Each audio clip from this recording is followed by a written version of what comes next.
Amanda and I'm the treasurer for the ASM Club at UC Davis. I'm going to show you how to make sauerkraut at home. Sauerkraut is a fermented food and it's created through the process of lactofermentation because there are bacteria on the surface of sauerkraut and other fruit, or not sauerkraut, but cabbage and other fruits and vegetables called lactobacillus, and they carry out lactofermentation. A few things before you start is that everything that you use should be clean. I have a fermentation chamber. You don't have to have a fermentation chamber, but as long as you have a jar, something to weigh down your cabbage with. And then my lid has ventilation, but you can use a cheesecloth or something like that, and you would just secure it over the top. I've washed everything that I've used, and our ingredients are cabbage, which I've already cut mine. You're going to want to cut it into little strips like this, and kosher salt. Okay, so I've put my salt on my cabbage now. I used half of a head of cabbage, so I used 3/4 of a tablespoon of salt. I'll post the recipe so that you know which measurements to use. But I sprinkled my salt over my cabbage, and now what we're going to do is we're going to start kneading our cabbage because it's going to release its water, and this is going to help create the brine.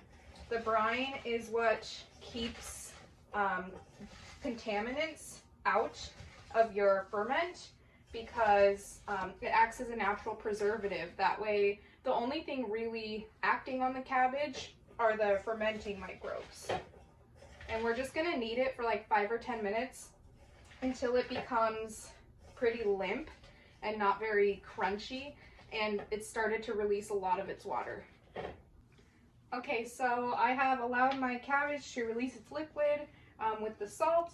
It's pretty limp now, and I'm going to pack it into this jar. So I'm just going to take a handful, and then with each handful I'm going to take this spring that I have. You can use you know, a spoon or whatever, and I'm going to tamp it down so that it's packed at the bottom and it releases more of the liquid.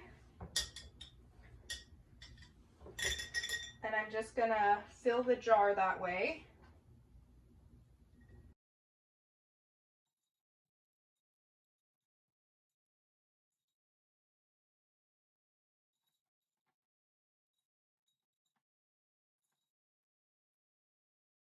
So we want to make sure that it's packed really tight inside of the jar, and that we're getting it to release as much of the liquid as possible. And throughout the process of the fermentation, you're going to want to, you don't want to open it up and mess with it too much, but you do want to make sure that you're tamping it down and that you are making sure that it's submerged in enough liquid. There's liquid left in this bowl, so I'm going to pour it over. And I'm going to tamp it down some more.